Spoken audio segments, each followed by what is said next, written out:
ನಮಸ್ಕಾರ. Speed plus ಕರ್ನಾಟಕದ ವಿಶೇಷ ಕಾರ್ಯಕ್ರಮಕ್ಕೆ ಸ್ವಾಗತ. ನಾನು ನಿಮ್ಮ ಹಿರಿಕೀರ್ತಿ.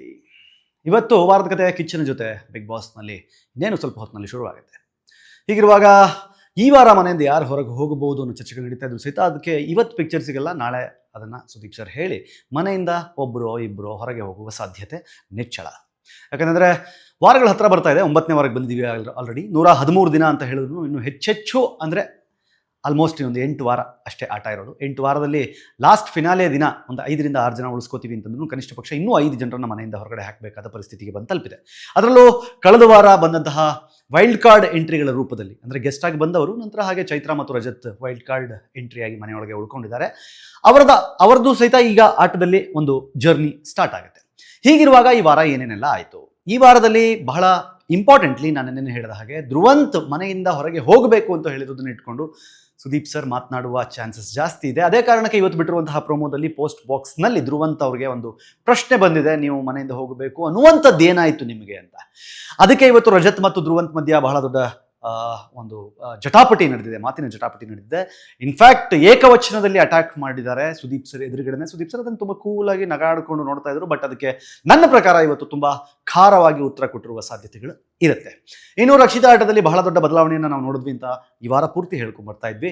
ಯಾಕೆ ಅಂತ ಗೊತ್ತಿಲ್ಲ, ರಕ್ಷಿತಾ ತನ್ನ ಮೆಚುರಿಟಿಯನ್ನು, ತನ್ನ ವಯಸ್ಸಿನ, ಆ ಮನೆಗೆ ತುಂಬ ಸಣ್ಣವಳು ಅನ್ನೋದನ್ನು ಗಮನದಲ್ಲಿ ಇಟ್ಕೊಂಡಿದ್ರೂ ಸಹಿತ ಇಡೀ ಮನೆಯಲ್ಲಿ ಅವಳಿಗಿರುವಷ್ಟು ಮೆಚುರಿಟಿ ಯಾರಿಗೂ ಇಲ್ಲ, ಅವಳ ಆಟದ ವೈಖರಿ ಯಾರಿಗೂ ಇಲ್ಲ ಅಂತ ಹೇಳಿ ಇಲ್ಲಿಯ ತನಕ ಹೇಳಿಸ್ಕೊಂಡು ಬಂದವಳು ಆಲ್ ಆಫ್ ದ ಸಡನ್ ಇದ್ದಕ್ಕಿದ್ದ ಹಾಗೆಯೇ ಅವಳ ಆಟದ ವೈಖರಿಯನ್ನು ಬದಲಾಯಿಸಿಕೊಂಡು ಯಾರ ವಿರುದ್ಧ ಹೋಗ್ತಿದ್ಲೋ ಅವರ ಜೊತೆಗೆ ಅಥವಾ ಅವರ ಪರವಾಗಿ ಮಾತನಾಡೋದು, ಅಥವಾ ಯಾರು ಪರವಾಗಿದ್ಲೋ ಅವರ ವಿರುದ್ಧವಾಗಿ ಹೋಗೋದು, ಈ ಥರದ ಚಟುವಟಿಕೆಗಳನ್ನು ರಕ್ಷಿತಾ ಮಾಡ್ತಿರೋದ್ರಿಂದ ಮನೆಯಿಂದ ಹೊರಗಡೆ, ಅಂದರೆ ನಾನು ಹೇಳ್ತಾ ಇರೋದು ಬಿಗ್ ಬಾಸ್ ಮನೆ ಒಳಗಡೆ ಇರುವ ಒಂದು ಒಪಿನಿಯನ್ಗೂ ಬಿಗ್ ಬಾಸ್ ಮನೆಯಿಂದ ಹೊರಗೆ ಇರುವಂತಹ ಆಡಿಯನ್ಸ್ನ ಒಪಿನಿಯನ್ಗೂ ಬಹಳ ವ್ಯತ್ಯಾಸ ಇರುತ್ತೆ. ಈ ಆಡಿಯನ್ಸ್ನ ಒಪಿನಿಯನ್ ಏನಿದೆ, ಆ ಆಡಿಯನ್ಸ್ನ ಒಪಿನಿಯನ್ನಲ್ಲಿ ರಕ್ಷಿತಾ ಬಗ್ಗೆ ಒಂದು ಸ್ವಲ್ಪ ನೆಗೆಟಿವ್ ಕಮೆಂಟ್ಸ್ಗಳನ್ನು ನಾವು ಅಲ್ಲಿ ನೋಡ್ತಾ ಇದ್ದೀವಿ. ಈ ಹುಡುಗಿಯನ್ನು ಭಾಳ ಸಭ್ಯ, ಭಾಳ ಒಳ್ಳೆಯವಳು, ಭಾಳ ಮುಗ್ದೆ ಅಂತ ಅಂದ್ಕೊಂಡಿದ್ವಿ. ಇಲ್ಲ, ಇವಳು ಬೇರೆಯವ್ರ ಥರನೇ ಇವಳು ಆಟ ಆಡ್ತಾ ಇದ್ದಾಳೆ, ಬೇರೆಯವ್ರ ಥರನೇ ಇವಳು ಒಂಥರ ನಾಟಕದ ಆಟ ಆಡ್ತಿದ್ದಾಳೆ. ಇನ್ಫ್ಯಾಕ್ಟ್ ಧ್ರುವಂತ್ ಹೇಳ್ತಿರೋದು ಕರೆಕ್ಟು ಅನ್ನುವ ಅರ್ಥದಲ್ಲಿ ಜನ ಮಾತನಾಡುವಂತಾಯಿತು. ಅದಕ್ಕೆ ಕಾರಣ ರಕ್ಷಿತಾದಲ್ಲಿ ಬದಲಾದಂತಹ ಆಟ. ಇನ್ನು ಈ ವಾರದ ಬಹಳ ಮುಖ್ಯವಾದ ವಿಶೇಷ ಏನಂತಂದರೆ, ಫಸ್ಟ್ ಟೈಮ್ ಜೋಡಿ ಕ್ಯಾಪ್ಟನ್ಗಳನ್ನ ಮಾಡಬೇಕು ಅಂತ ಆಗಿತ್ತು. ಆ ಒಂದು ಟಾಸ್ಕ್ನಲ್ಲಿ ಆಟವನ್ನೇ ಆಡದೆ ಗಿಲ್ಲಿ ಅದನ್ನು ತುಂಬ ಚೆನ್ನಾಗಿ ಹೇಳ್ತಿದ್ದು, ಅಲ್ಲ ನೀನು ಒಂದು ಆಟ ಆಡದೆ, ನೀನು ಏನು ಮಾಡದೇನೆ ನೀನು ಕ್ಯಾಪ್ಟನ್ ಆಗಲಿ, ಏನನ್ಸಲ್ವ ನಿಮಗೆ? ಅಟ್ಲೀಸ್ಟ್ ಒಂದು ಆಟ ಆಡ್ಬಿಟ್ಟು ಗೆದ್ದುಬಿಟ್ಟ ಬಟ್ ಕ್ಯಾಪ್ಟನ್ ಆಗೋದಲ್ವೇ ಅಂತ. ಇನ್ಫ್ಯಾಕ್ಟ್ ಇನ್ನೊಂದು ವಿಶೇಷ ಏನು ಅಂತಂದರೆ, ಸ್ಪಂದನ ಈ ಮನೆಯ ಈ ಸೀಸನ್ನ ಮೊದಲ ಮಹಿಳಾ ಕ್ಯಾಪ್ಟನ್. ಬಹಳ ಆಸೆ ಇಟ್ಕೊಂಡಿದ್ರು ಸಾಕಷ್ಟು ಜನ ಮನೆಯೊಳಗೆ. ಅದರಲ್ಲೂ ಪಾಪ ಅಶ್ವಿನಿ ಅವರಿಗೆ ಮೊದಲ ಮಹಿಳಾ ಕ್ಯಾಪ್ಟನ್ ನಾನೇ ಆಗಬೇಕು ಅಂತ ಇತ್ತು, ಅದು ಸಾಧ್ಯ ಆಗಲಿಲ್ಲ. ಇನ್ನು ಕಳಪೆ ಮತ್ತು ಉತ್ತಮ ಅಂತ ಬಂದಾಗ ಇಡೀ ಮನೆಯಲ್ಲಿ ಎಲ್ಲರಿಗೂ ಅನಿಸಿದ್ದು ಕಳಪೆ ಅಂತ ಗಿಲ್ಲಿ. ಹೊರಗಡೆ ಗಿಲ್ಲಿಗೆ ಬಹಳ ದೊಡ್ಡ ಫ್ಯಾನ್ ಬೇಸ್, ಗಿಲ್ಲಿಯ ಪರವಾಗಿ ಹಾಡುಗಳು, ಗಿಲ್ಲಿಯ ಪರವಾಗಿ DJ ಸಾಂಗ್ಸ್ಗಳು, ಗಿಲ್ಲಿ ಮಾತಾಡಿರುವ ಡೈಲಾಗನ್ನು ಇಟ್ಕೊಂಡು ಇಲ್ಲಿ ಬಹಳ ದೊಡ್ಡ ಟ್ರಾಲ್ಗಳು, ಮೀಮ್ಸ್ಗಳು ಆಗ್ತಾ ಇದ್ದಾವೆ. ಅಟ್ ದ ಸೇಮ್ ಟೈಮ್ ದೊಡ್ಡ ದೊಡ್ಡ ಕಾರ್ಯಕ್ರಮಗಳಲ್ಲಿ ಗಿಲ್ಲಿ ಹೇಳಿರುವಂತಹ ಡೈಲಾಗ್ಗಳನ್ನ ಇಟ್ಕೊಂಡು ಮಾಡಿರುವಂತಹ DJ ಸಾಂಗ್ಗಳು ಪ್ಲೇ ಆಗ್ತಾ ಇದೆ, ಅವನ ಹೆಸರಲ್ಲಿ ಆಲ್ಬಮ್ ಸಾಂಗ್ಗಳು ಪ್ಲೇ ಆಗ್ತಾ ಇದೆ. ಹೀಗಿರುವಾಗ ಗಿಲ್ಲಿ ಹೊರಗಡೆ ಎಷ್ಟು ಫೇಮಸ್ ಆಗಿದ್ದಾನೆ, ಹೊರಗಡೆ ಎಷ್ಟು ಜನರನ್ನು ಆಕರ್ಷಣೀಯವಾಗಿ ಕಾಣಿಸ್ತಾ ಇದ್ದಾನೆ. ಬಟ್ ಮನೆ ಒಳಗಡೆ ಇರೋರಿಗೆ ಗಿಲ್ಲಿ ಇರಿಟೇಟ್ ಆಗ್ತಾ ಇದ್ದಾನೆ. ನಾನು ಇದನ್ನು ಹೇಳಿದ್ದೆ, ನಮ್ಮ ಸೀಸನ್ನಲ್ಲೂ ಹೀಗೆ ಆಗಿತ್ತು. ಪ್ರಥಮ್, ನೀವು ಹೊರಗಡೆ ನೋಡುವಾಗ ಪ್ರಥಮ್ ನಿಮಗೆ ಬಹಳ ಎಂಟರ್ಟೈನರ್ ಥರ ಕಾಣಿಸಿದ್ರು ಸಹಿತ ಮನೆ ಒಳಗಡೆ ಇದ್ದಾಗ ನಮ್ಗನ್ನಿಸ್ತಾ ಇತ್ತು, ಯಪ್ಪ ಬೆಳಗ್ಗೆಯಿಂದ ಸಾಯಂಕಾಲ ತನಕ ಹೆಂಗೆ ಟಾರ್ಚರ್ ಎಕ್ತಾರೆ ಇವ್ರು ನಮಗೆ ಅಂತ.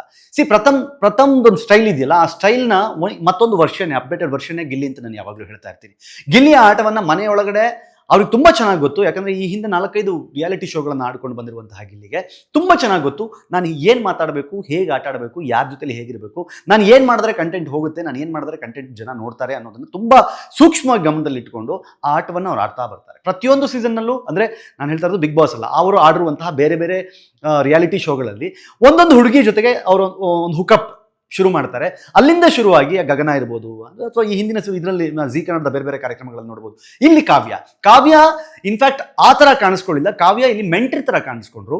ಗಿಲ್ಲಿಯ ಜೊತೆಗೆ ಸಾಕಷ್ಟು ವಾರಗಳ ಕಾಲ ಪಕ್ಕದಲ್ಲೇ ನಿಂತು ನೀನು ಮಾಡ್ತಿರೋದು ಏನು, ಸರಿನಾ ತಪ್ಪಾ ಅನ್ನೋದನ್ನು ಅರ್ಥ ಮಾಡಿಸುವ ಪ್ರಯತ್ನ ಮಾಡ್ತಿದ್ರು. ಆದರೆ ಕಳೆದ 2 ವಾರಗಳಿಂದ ಕಾವ್ಯ ಮತ್ತು ಗಿಲ್ಲಿ ನಡುವೆ ಒಂಚೂರು ಗಲಿಬಿಲಿ ಆಗಿತ್ತು. ಆದರೆ ಈ ವಾರ ಮತ್ತೆ ಜೋಡಿ ಟಾಸ್ಕ್ನಲ್ಲಿ ಅವರಿಬ್ಬರು ಒಂದಾಗಿರೋದ್ರಿಂದ ನೋಡುಗರಿಗೆ ಮತ್ತಷ್ಟು ಖುಷಿ ಆಯಿತು ಅಂತ ಹೇಳ್ಬೋದು. But end of the day ಈ ಸಲದ ಈ ಒಂದು ಓವರಾಲ್ ಡೆವಲಪ್ಮೆಂಟ್ನಲ್ಲಿ ಹೊಸ ವೈಲ್ಡ್ ಕಾರ್ಡ್ ಎಂಟ್ರಿಗಳ ಜೊತೆಯಲ್ಲಿ ಏನೇನೆಲ್ಲ ಆಗಿದೆ ಅದನ್ನೆಲ್ಲ ಒಂದೊಂದನ್ನು ಹೆಕ್ಕಿ ತೆಗೆದು ಸುದೀಪ್ ಸರ್ ಅದನ್ನು ಜನರಿಗೆ ಅರ್ಥ ಮಾಡಿಸುವ ಪ್ರಯತ್ನವನ್ನು 100% ಮಾಡ್ತಾರೆ. ಅಟ್ ದ ಸೇಮ್ ಟೈಮ್ ಧ್ರುವಂತ್ಗೆ ಒಂದು 100% ಒಂದು ಚಾರ್ಜ್ ಮಾಡಿ ಅವರಿಗೆ ಅರ್ಥ ಮಾಡಿಸುವ ಕೆಲಸವನ್ನಂತೂ 100% ಮಾಡ್ತಾರೆ.